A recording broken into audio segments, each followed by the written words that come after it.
Apple হয়তো বড় কোনো প্রতিপক্ষের মুখোমুখি হতে যাচ্ছে। এবার নতুন এক হুমকি আসছে ওপেন এআই এর দিক থেকে, কারণ স্ক্রিনবিহীন এআই প্রযুক্তির ফোন তৈরি করতে পারে ওপেন এআই। আর এই ফোন তৈরির প্রকল্পে সম্ভবত বিনিয়োগ করছেন স্টিভ জবসের স্ত্রী লরিন পাওয়েল জবস। যুক্তরাষ্ট্রভিত্তিক সংবাদ মাধ্যম দ্য ইনফরমেশনের এক প্রতিবেদনে জানা গেছে, ওপেন এআই এমন একটি ডিভাইস তৈরির পরিকল্পনায় আছে যা স্ক্রিনবিহীন। ফোনটি চ্যাট জিপিটির মাধ্যমে পরিচালিত হবে। এই ডিভাইসকে মোবাইল ফোনের ভবিষ্যৎ বলে মনে করছেন অনেকে। প্রতিবেদনে আরও বলা হয়, ওপেন এআই ইতিমধ্যে আইও প্রোডাক্টস নামের একটি কোম্পানির সঙ্গে আলোচনা চালাচ্ছে।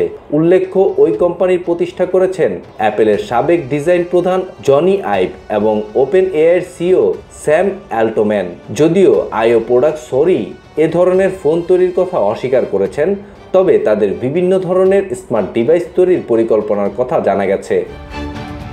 স্যাম অ্যাল্টম্যান ও জনি আইভ বেশ কয়েকজন বিনিয়োগকারীর কাছ থেকে অর্থ সংগ্রহ করছে বলে জানা গেছে। তার মধ্যে আছেন অ্যাপেলের সহ-প্রতিষ্ঠাতা স্টিভ জবসের স্ত্রী লরিন পাওয়েল জবসও। গত বছরের শেষ নাগাদ এই প্রকল্পে বিনিয়োগের পরিমাণ $1 বিলিয়ন ছুঁয়ে যেতে পারে বলে ধারণা করা হচ্ছে। অ্যাল্টম্যান আগেই জানিয়েছিলেন, আইফোনের পর সবচেয়ে বড় প্রযুক্তিগত পরিবর্তন আনার জন্য কিছু একটা তৈরি করতে চান, আর সেই লক্ষ্যে জনি আইভের সঙ্গে কাজ করছেন তিনি। জনি আইভ ইতিমধ্যে নিশ্চিত করেছেন যে ওপেন এআই এর সঙ্গে মিলে এমন একটি ফ্ল্যাগশিপ ডিভাইস তৈরি করতে চান তিনি, যা অ্যাপেল ও স্যামসাং এর সঙ্গে প্রতিদ্বন্দ্বিতা করতে পারবে। ধারণা করা হচ্ছে ডিভাইসটি স্ক্রিনবিহীন হবে এবং এটি আইফোন অফ ইন্টেলিজেন্স নামে পরিচিত হতে পারে।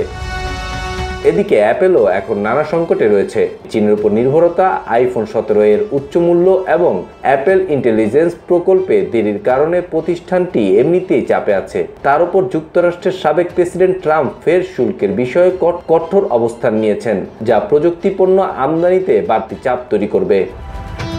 এমন প্রেক্ষাপটে ওপেন এআই স্ক্রিনবিহীন এআই চালিত স্মার্ট ডিভাইস বাজারে আনলে সেটি অ্যাপেলের জন্য বড় একটি ধাক্কা হতে পারে, বিশেষ করে যদি এতে জনি আইভের মতো একজন কিংবদন্তি ডিজাইনার যুক্ত থাকেন।